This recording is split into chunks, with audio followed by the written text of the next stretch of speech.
Hello, you spicy bean. If you guys are new, my name is Harriet. Welcome. I'm so grateful to have you here. I'm going to talk you guys through all of the books that I read in the month of August. I read 8 books and then I have 2 books that I started but didn't finish, so I'm just going to give them like honorable mentions in this video. In this stack we have 3 fantasy, 2 romance, a horror, a classic, and a mystery thriller. So it really was a mishmash of a reading month for me. 6 of the books in this stack were filmed for YouTube. There's a video that's already live, which is my brat reading vlog, and a video that's going live next week. So you'll see most of these books and my live reactions on this channel, so definitely subscribe so that you don't miss out. I started off the month with Bunny by Mona Awad. This book was so bizarre, like that's the only way that you can describe it. It's classified as a horror, but I wouldn't say it was like what you think of when you probably think of horror. There was no real, I mean, there was a little bit of gore, but it wasn't scary gore. The reason why I didn't find this super scary is because it is very fantastical, very magical. So because it's not set so much in reality, it wasn't that scary for me. But basically, there's this group of girls at this university. They call each other Bunny. They're very cult-like, and our main character, Samantha, and her friend, Ava, kind of make fun of these girls because they're very rich. They're the epitome of like everything that's wrong with this university. And everything changes when she actually gets invited to be a bunny, or to like go to a bunny event. And then the second half of the book, we pretty much get a real insight into like what this group does, why they call each other Bunny. It's very odd, but definitely worth the read. I thought it was very unique. Her writing is amazing, so unique. She has such a distinctive voice that you really just you won't get from anyone else. This book is one of the only books that I've ever read where I can say it's 100% in its own lane. There's nothing like it. So I loved my time reading this book, and because of just how odd it is, you really want to keep reading. So I ended up giving this a 4-star, well-deserved 4-star. Then I picked up a classic, and by the way, the first book, this book, and the next book were all from my brat reading vlog. But I read Emma by Jane Austen and loved reading this, annotating it. It's so fun to pick up classics and really try and understand like why they are so important. I just feel like a lot of classics really do pave the way for even just like the stories that we read now. A lot of them are based on classics, or the writing, or the way that they describe humans. Like I think they're really, really important. And this book I wanted to read because I actually loved Clueless growing up, the movie, and Clueless was based on this. It was like a modern kind of retelling of it. And you can really see that. It's about this spoilt rich girl who really has never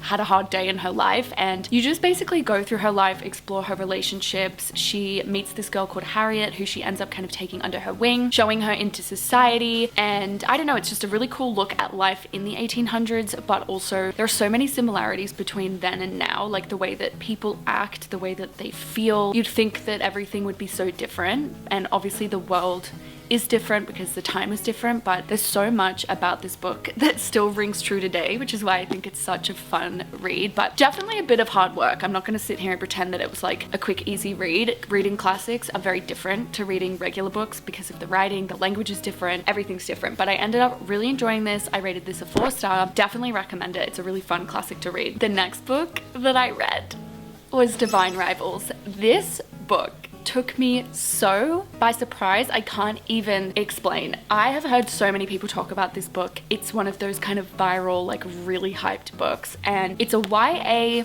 fantasy / historical fiction. It's really low on the fantasy. It's more just a really beautiful love story, but I was skeptical. I always go into YAs really skeptical, but this book was incredible. It was so good. Honestly, one of the best books I've read all year. Our main characters are Iris and Roman, and they end up being in this like competition to get this job at the local newspaper, and it's a really big deal, this job. They both want it for very different reasons. They're both trying to like prove themselves, so they're rivals, hence Divine Rivals. They end up communicating through a magical typewriter, but they don't know that it's the other person that they're communicating with. So they're like rivals in real life, but then are building a really beautiful friendship in the background without knowing that it's the other person. It's so good. It's so beautiful. If you're skeptical of YA like I was, please give it a go. I promise you, it really doesn't read like a YA. The writing in this book is incredible. It's so descriptive. It's so beautiful. The way that she describes this connection that they have is just like exactly what I look for in a romance. I'm a big slow burn girl, very emotional connection rather than physical connection, and this just gives you everything. It feels like a classic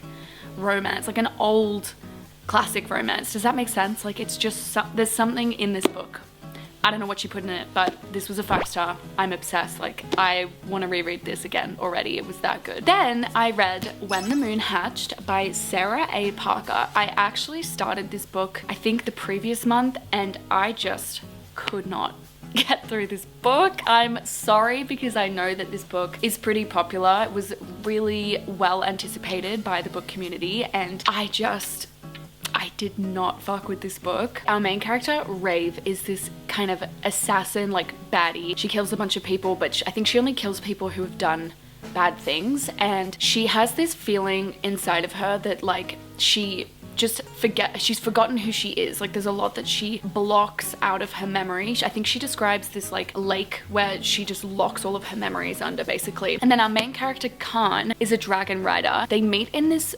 pub, and we instantly, as the reader, get this feeling that they like maybe know each other. She describes him as familiar, but we're not really sure how or why. Our two main characters go on this quest to kind of figure out the past and also fix a lot of problems in the current world. The book starts off very fantastical. There's this cool dragon thing where there are a bunch of different kinds of dragons, and there's a dragon called the Moon Plume, I believe it's called, and when it dies, it solidifies in the sky as a moon. So this world is described as having all of these like giant dragon moons, and I just thought that concept was so cool. What I didn't like about this book was I felt like the first part was setting up for this incredible fantasy with, you know, a subplot of romance, as a lot of fantasies have, but it switched maybe like 200 pages in. It just purely became romance. It became very physical, and the fantasy world was like basically forgotten about. I feel like the moons weren't really relevant. There could have been no dragons in this book and it wouldn't have made a difference. Like, that's how completely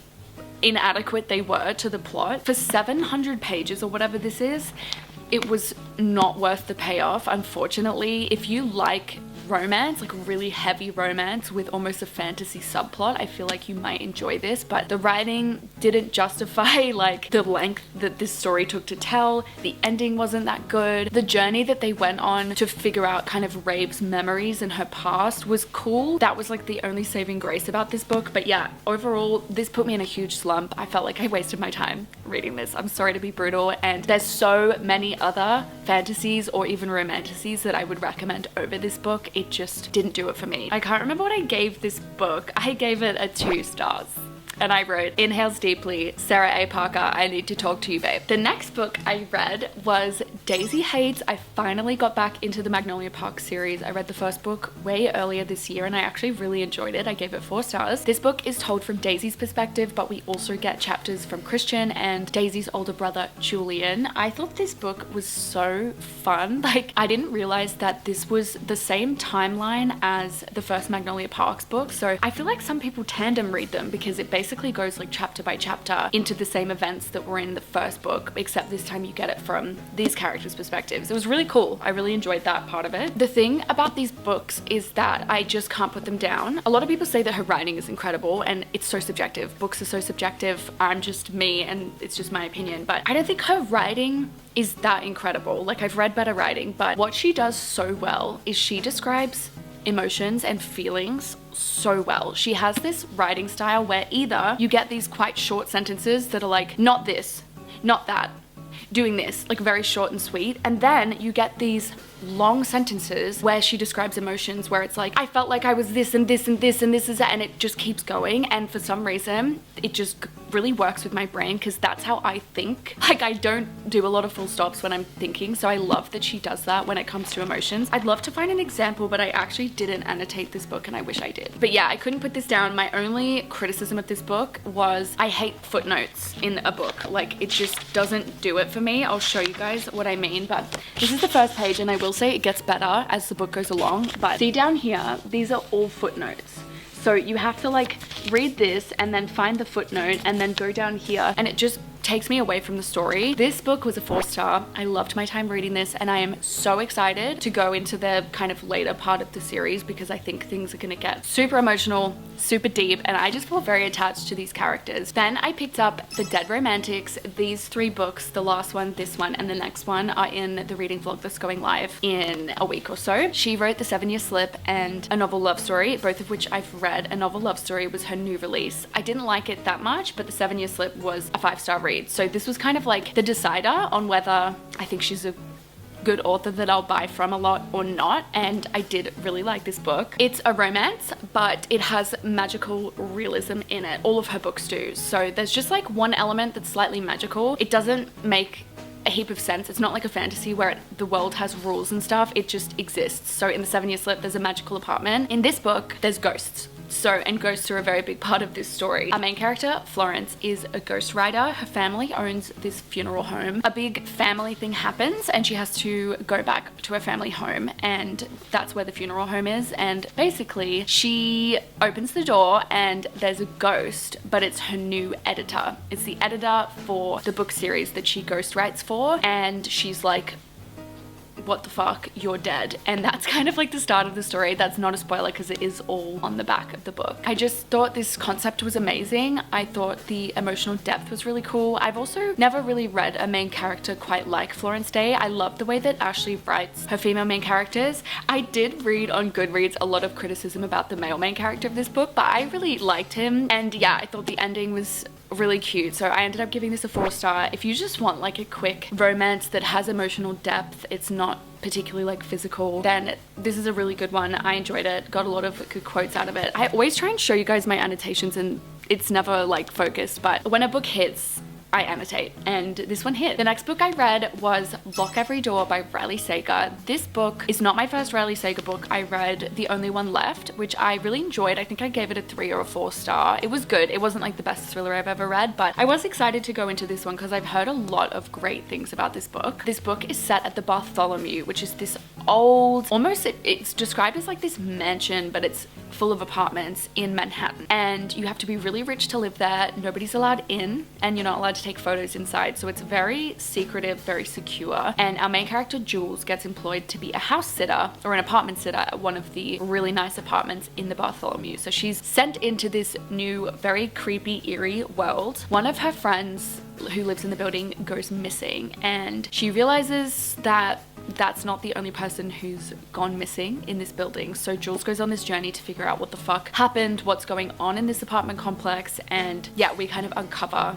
the story of this really creepy place. At first, I enjoyed this book. I love a creepy apartment. I've read a bunch of thrillers that are set in like a weird apartment where people go missing, and I like that setting. I think it's cool. I loved the idea that no one's allowed in or out. It's very secretive, but this book could have gone a bunch of different ways, and the way that it went, you will either like it or you won't, and I just didn't like it. I guessed quite a big part of this plot, like who was the evil one, I guess, and that was obvious and disappointing for me. And then the big twist, I absolutely didn't guess. I don't think you could guess it, but like I said, it just didn't work for me. I think it's a really interesting concept. I can't say anything. I think it's an interesting concept what ends up happening, but it just didn't do it for me. So I gave this 2 stars, which is brutal, but I am a brutal queen. I'm a hater to my core, and I've just read so many better thrillers than this. So if you are curious about this, you won't like regret reading it. It just wasn't that good, but I finished this so quickly because it's a thriller. The final book I finished in August was The Lost Bookshop. This was actually my book club pick. I have a free book club on Fable. If you guys don't know Fable, it's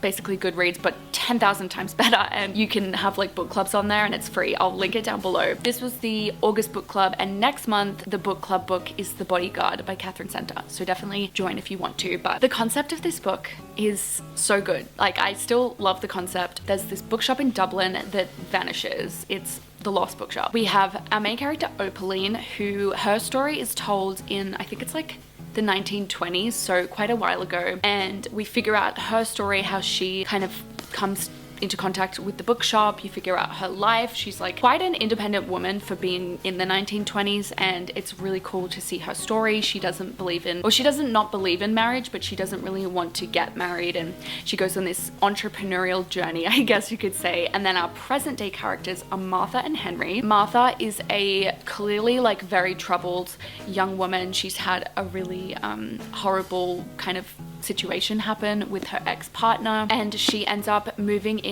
to become the like caretaker for this old lady whose name I literally couldn't tell you for the life of me. It's Mrs. something. And so we see her story. And then Henry is a student who is on a journey to find the Lost Bookshop. He's heard about this bookshop and he just like wants to figure out if it's real or not. Really cool concept, just did not execute. Reading this felt like a chore. I didn't really like the writing. I didn't think it was particularly well written. I didn't think the story was particularly well thought out. The characters felt really two-dimensional. For me personally, the relationships, wasn't rooting for them. Like, nothing about this book except for the concept hit for me. So this was in fact a 1 star. I regret reading this. I actually just saw that I gave this a 1.5 star. My review was bangs head against wall. I'm free! And I will say as well that our book club didn't like this book either. I think the average rating was 2.9 stars from everyone in the book club. So I don't recommend this, and it was a really sad way to end the month because I put in so much time, and for what? Anyways, I quickly wanted to give honorable mentions to the 2 books I'm like in the middle of, because I'm constantly reading a bunch of books all at once. I'll give you my proper reviews of these books in my September wrap up, but I started reading Indigo Ridge. It's a mystery thriller / romance. Very odd combination. Not far enough into this to really comment, although what I will say is that this guy's dick is literally a side character. The way that he talks about his pain is I'm just like, shut up. Shut up. But I'm liking the mystery thriller aspect of this, not loving the romance. Very physical, not for me. And then I'm also reading Love Redesigned. In case you guys couldn't tell, I needed some like fun, easy reads to get me past the Lost Bookshop and When the Moon Hatched slump that I was in. This book is kind of like a small town romance vibe. The guy's a billionaire, which in what world is a real estate, like a guy who, I think he flips houses. In what world is he a billionaire? Is that possible? This is about Julian and Dahlia. They are kind of like childhood friends / not rivals, but like they have a little bit of beef. And so this is their story. I will say, what romance book needs to be almost 600 pages long? Not anyone that I'm interested in reading, but it's easy to read. I want to see what the hype is about. I'll let you guys know my proper thoughts once I actually finish those books. Anyway, so I feel like it was a mixed month in terms of genre and in terms of rating, because we had a 5 star, a few 4 stars, but then also like, I think 2 1 stars or a 1 and a 2 star. I am who I am. I'm a hater and I'm also a lover, and I feel like I rarely rate books anything in between. Like, I either do love them or I hate them, and that's kind of better because it's like so shit to read a boring book. That's when I DNF, is when a book is boring. But if a book is really bad, I'll probably keep reading because I'm a hater and I like to hate read. I would love to hear what you read this month, so maybe leave like your favorite and least favorite book in the comments. That would be fun. My favorite of the month was definitely Divine Rivals. I've already gotten so many of you onto this book and you also love it, so definitely read it. And then my least favorites are a tie between these 2 books. I would not recommend these books. I'm so sorry to these authors because they worked, like, imagine writing a whole book like this and then some random on the internet giving it a 1 star. Like, that is so brutal, but that's the nature of the game. Anyways, thank you guys so much for watching. I hope you enjoyed, and I will see you in my next video, which is a really exciting one. I don't know if you can see anything in the background, but we have something very exciting going on. So definitely subscribe if you haven't already. I love you so much, and I'll see you next week with my new video. Bye!